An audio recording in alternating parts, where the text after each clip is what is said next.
এত ছোট্ট কড়াইতে কি করে এত ফুলকো ফুলকো পোয়া পিঠা বানালাম তাই আজকে আপনাদের সাথে শেয়ার করব। হ্যালো এভরিওয়ান, আসসালামু আলাইকুম। ওয়েলকাম জানাচ্ছি মিনি কিচেনে আরো একটি লং ভিডিওতে। আজকে আমার মিনি হাঁড়িতে অনেক মজার পিঠা তৈরি হচ্ছে। আর এই পিঠাটা অনেকেই চিনেন, এটা হচ্ছে পোয়া পিঠা। আপনাদের এলাকায় এই পিঠার নাম কি অবশ্যই কমেন্টে জানাবেন। আর এই তো বসে পড়লাম মিনি কিচেনের ছোট্ট হাঁড়িতে, ছোট্ট মাটির চুলায় উঠোনের মাঝখানে বসে পোয়া পিঠা বানাতে। আর এই যে আমি কড়াইটা বসিয়ে দিয়েছি, কড়াইতে তেল দিয়ে দিয়েছি। তেলটাও আমার গরম হয়ে গেছে, এখন পিঠাগুলো আমি বানিয়ে নেব।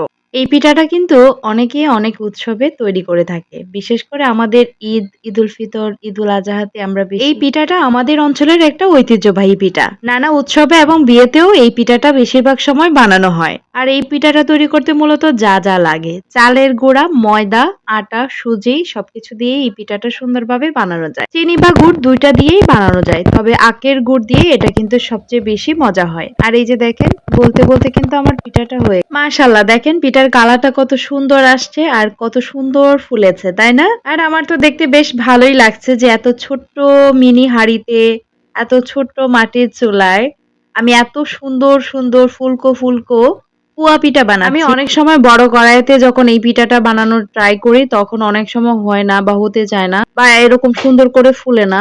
তো সত্যি বলতে আমি এটাতে বানানোর পর দেখলাম যে মাশাআল্লাহ খুব সুন্দর করে এই পিঠাটা ফুলে উঠছে বা কালারটাও কিন্তু অনেক সুন্দর আসতেছে। তো অনেকে জিজ্ঞেস করেন এই পিঠাগুলো বা এই খাবারগুলি আমি যে রান্না করি এই কিচেনে বা এত ছোট্ট হাঁড়িতে, এই খাবারগুলি আমি কি করি? সত্যি বলতে এই খাবারগুলি আমরা খাই। আমি আমার বড় কিচেনে যেভাবে রান্না করি ঠিক সেইভাবেই এই ছোট্ট কিচেনেও রান্না করি। আমি সব খাবারগুলি পরিষ্কার পরিচ্ছন্নতা বা যত্ন সহকারে রান্না করি।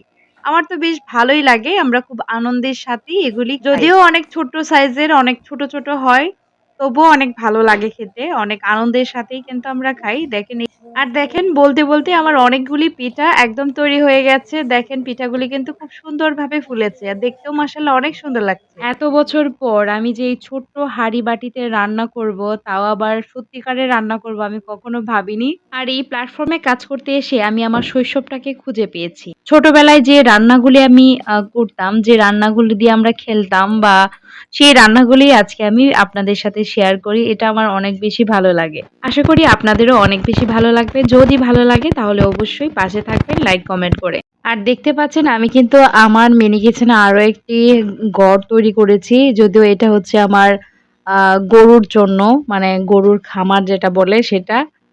যাতে একটা গ্রামীণ একটা লুক দেয় আমার কিচেনটায়। যদিও এটা আমি একদম পাকা দালানের ভিতরে বসে ভিডিওটা বানাচ্ছি। চেয়েছি বা জানি না কতটুকু পেরেছি, চেয়েছি যে একটা গ্রামীণ লুক যাতে দিতে পারি এই মিনি কিচেনটায়। কতটুকু হয়েছে জানি না। তবে চেষ্টা করেছি যাতে গ্রামের একটা সত্যিকারের একটা ভাইব দেয় এরকমভাবে। তো আপনারাই জানাবেন আমার এই মিনি কিচেনের সেটআপটা এখন কেমন লাগছে। যেহেতু আমি একটা ছোট্ট খড়ের ঘর, আপনারা দেখতে পাচ্ছেন খড় দিয়ে যে মানে গরুর যে খড় থাকে, যেটাকে খড়কুটো বলে, এটা দিয়ে আমি একটা ঘর বানিয়েছি।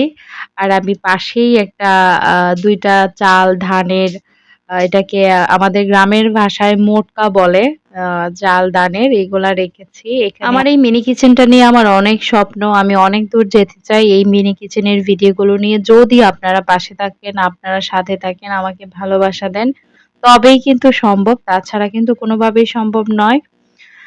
তো আজকের মতো ভিডিওটি আমি এখানেই শেষ করব। আশা করি আপনাদের কাছে অনেক বেশি ভালো লেগেছে। ভিডিওটা কেমন লেগেছে, কতটুকু ভালো করতে পেরেছি অবশ্যই কমেন্টে জানাবেন। আর এই তো আমার পিঠাগুলো কিন্তু হয়ে গেছে। তো আজকের মতো এখানেই রাখছি। সবাই ভালো থাকবেন, সুস্থ থাকবেন। আল্লাহ হাফেজ। আসসালামু আলাইকুম।